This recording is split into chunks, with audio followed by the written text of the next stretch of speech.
Matt Walsh live in Studio B here on WNCW. What was the name of that song again? That's called Guru Blue.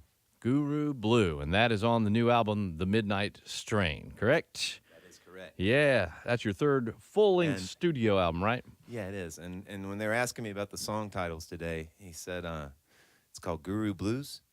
And I said, no. That's funny he said that because I thought about naming it that until, like I said, I'm a big Prince fan. So I don't know if you remember Computer Blue, Yeah. but Sure that's enough. my nod. So Okay, that's cool. All right, and this album, The Midnight Strain, it's on Full Bloom Records. It drops tomorrow, and you guys are having an official album release party tomorrow night. yes, at High Rock Outfitters in Lexington, North Carolina. Lexington. That'll be at 9 o'clock. Yeah. 9 o'clock in Lexington. Grab you some barbecue because while you're in Lexington, what the hell, right? Yeah, right. And also, there's one up here at French Brawl Brewing this coming Thursday, Yeah. and that'll be at 6 o'clock. Yep, up in Asheville, French Broad Brewing. That is your Asheville album release party. Hey, you gotta spread it around. Right. There's some other stuff I read about you. I was just like, it was pretty cool. I mean, your first release was 2007, about 11 years ago, I guess. But it says that you after all that started happening, you played with Steady Rollin' Bob Margolin. Is that right? Did you? Yeah. In fact, Chuck back here has played with Bob for Yeah. probably the last 20 years, Chuck, something like that. And What was that like? playing with Bob? Yeah.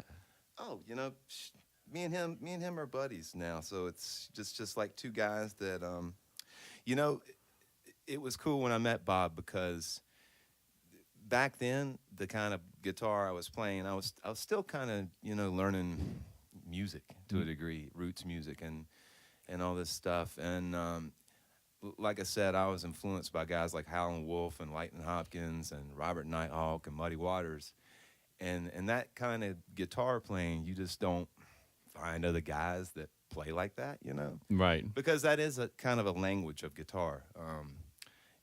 It's weaving in and out of each other's cracks basically and playing parts. And when I met Bob, it was just like, wow, that's somebody else that really does that and really appreciates that music as much as I do. Yeah. But it was really cool because I did put that album out around that time, and it was doing really well. And he took me around with him a little bit, and we did some shows and stuff, me, him, and Chuck.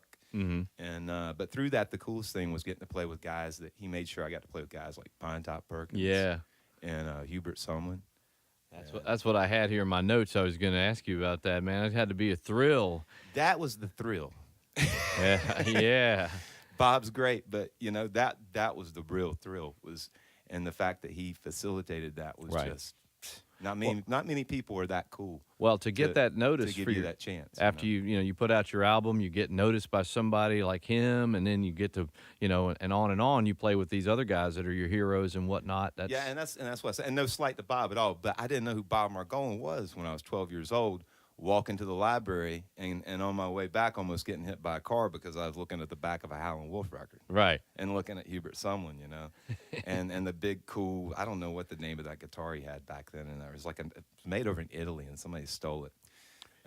But when I got to play with him and just to hang out with that guy, which I didn't get to do but a handful of times, but the world could learn something from people like that, because those old guys were super, super sweet and really nice people. Mm-hmm. And They love the music.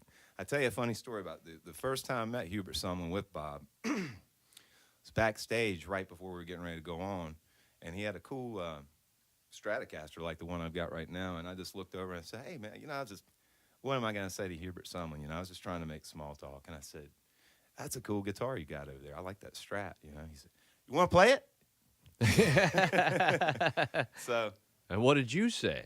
well, that night I was playing bass, and another funny thing that happened, he looked over at me to give me. I was playing a Bob's short scale Supro pocket bass, and Hubert looked over. I think he thought it was a guitar to give me a guitar solo.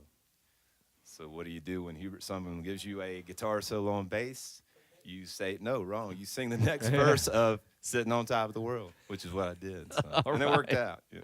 All right. Matt Walsh here in Studio B, Joe Greene, and glad to have the guys in today. And we brought them to talk to us and to play music.